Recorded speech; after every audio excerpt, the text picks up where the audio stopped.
I never made it, but I know what it takes. I'm motivated by a mix of emotion. Got my statement.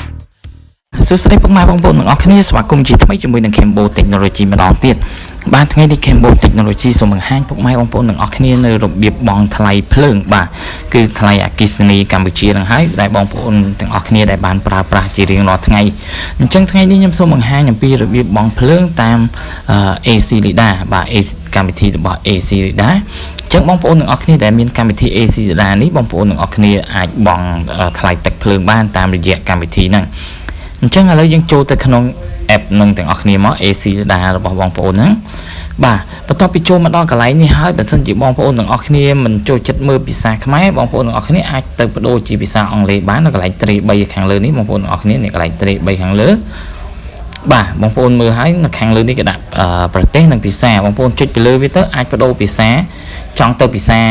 ខ្មែរឬអង់គ្លេសស្រេចទៅបងប្អូនទៅបាទអូខេសម្រាប់ខ្ញុំសូមបង្ហាញជាភាសាខ្មែរទៅចុះអញ្ចឹងបងប្អូនទាំងអស់គ្នាចូលមកក្នុងដល់កន្លែងនេះបងប្អូនមើលនៅពាក្យថាបង់ប្រាក់នេះបងប្អូនមើលកន្លែងបង់ប្រាក់បន្ទាប់មកបងប្អូនចុចលេខសម្ងាត់របស់បងប្អូនទៅតែបងប្អូនបានដាក់ហ្នឹងដើម្បីចូលទៅក្នុងហ្នឹងមកអូខេឥឡូវយើងរងចាំ apply សិនមកបាទឥឡូវនៅកន្លែងនេះបងប្អូនទាំងអស់គ្នាមើលទៅនៅខាងលើវាមាន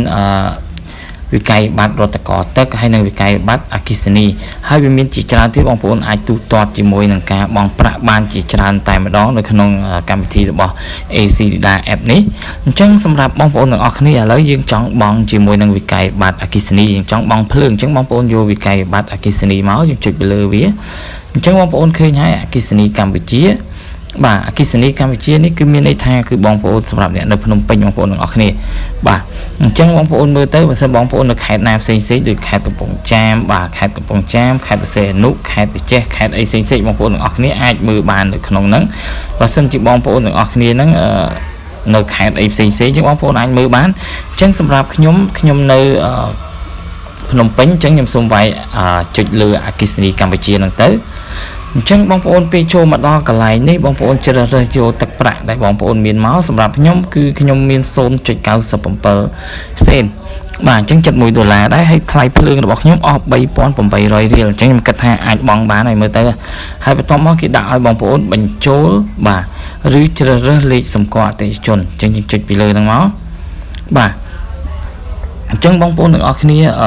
បើសិនជាបងប្អូនឆ្ងល់នៅកន្លែងហ្នឹងខ្ញុំសូមបញ្ជាក់ទៀតបាទកន្លែងហ្នឹងគឺបងប្អូនទាំងអស់គ្នាមើលនៅលើกระดาษអគ្គិសនីរបស់បងប្អូនដែលគេដាក់លេខសម្គាល់អតិថិជនបាទគេដាក់អញ្ចឹងលេខសម្គាល់អតិថិជនបន្ទាប់មកគេដាក់ដកឃ្លាបន្តិចគេដាក់ពាក្យថា ID អញ្ចឹងបងប្អូនទាំងអស់គ្នាវាយលេខនឹងចូលមកនឹងគឺលេខអតិថិជននឹងឲ្យបងប្អូនទាំងអស់គ្នាបាទអញ្ចឹងឥឡូវខ្ញុំវាយលេខនឹងចូលទាំងអស់គ្នាមក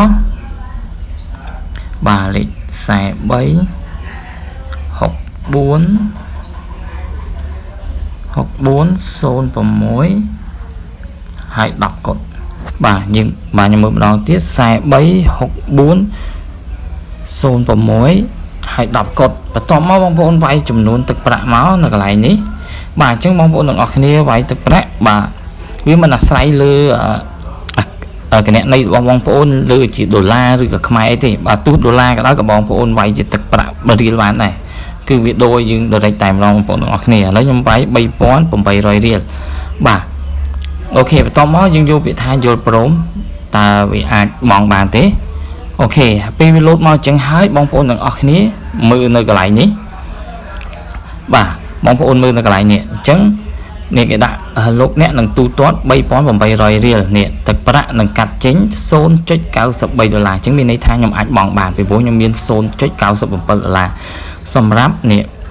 មែនមុលបាទអញ្ចឹងបងប្អូនទាំងអស់គ្នាមុននឹងពេលបងប្អូនចុចចឹងហើយបងប្អូនអាចមើលឈ្មោះបានបាទឈ្មោះត្រឹមត្រូវឬអត់បើសិនជាឈ្មោះអត់ត្រឹមត្រូវទេចុច back មកវិញមកបើសិនជាយើងគិតថាត្រឹមត្រូវហើយយើងយល់ព្រមអញ្ចឹងខ្ញុំមើលគឺឈ្មោះក្នុងនេះត្រឹមត្រូវហើយអញ្ចឹងខ្ញុំយកពាក្យថាយល់ព្រមមកបាទបន្ទាប់ពីយល់ព្រមមកនឹងហើយគឺវាបានទូទាត់ឲ្យបងប្អូនទាំងអស់គ្នាអូខេយើងទូទាត់បានជោគជ័យឲ្យបងប្អូនទាំងអស់គ្នាអញ្ចឹងយើងគ្រាន់តែនេះកន្លែងនេះគេដាក់លោកអ្នកពេញចិត្ត ACLEDA បាទនេះគេឲ្យយើងដល់កម្រិតណាអញ្ចឹងគេឲ្យយើងវាតម្លៃឲ្យគេអញ្ចឹងបើសិនយើងចាំពេលក្រោយយើងយកពាក្យថាចាំពេលក្រោយបើយើងចង់ យើងវាយអក្សរអីដាក់បន្តិចទៅអញ្ចឹងសម្រាប់ខ្ញុំដាក់ចាំពេលក្រោយទៅខ្ជិលញ៉ៃច្រើនអូខេអញ្ចឹងយើងចុចព័ត៌មានគណនីយើងចុចពីហ្នឹងមកបាទអញ្ចឹងយើងចុចពីលើវាមកយើងនឹងឃើញហើយនេះបងប្អូនទាំងអស់គ្នាបងប្អូនចុចនៅលើគណនីណាដែលបងប្អូនចុចបង់មិញហ្នឹងអញ្ចឹងខ្ញុំយកគណនីមួយនេះឲ្យខ្ញុំបង់អញ្ចឹងខ្ញុំចុចពីលើវាមកអញ្ចឹងយើងនឹងឃើញថ្ងៃទី30ធ្នូ2021អញ្ចឹងយើងចុចពីលើវាមកអញ្ចឹងវានឹងរាយរាប់ឲ្យយើងមើលនេះយើងបានបង់ថ្លៃភ្លើងនឹងអស់ប្រមាណអីប្រមាណបាទអត្រាប្រូប្រាក់ប្រមាណអីប្រមាណគឺនៅលើនឹងទាំងអស់គណនីឈ្មោះអីគឺវាបង្ហាញឲ្យយើងយ៉ាងលម្អិតតែម្ដងបងប្អូនទាំងអស់គ្នាអញ្ចឹងក៏អរគុណផងដែរសម្រាប់ការទស្សនារបស់ពុកម៉ែបងប្អូនទាំងអស់គ្នាបាទការបង្ហាញរបស់ខ្ញុំក៏មានតែប៉ុណ្្នឹងដែរសង្ឃឹមថាពុកម៉ែបងប្អូនទាំងអស់គ្នា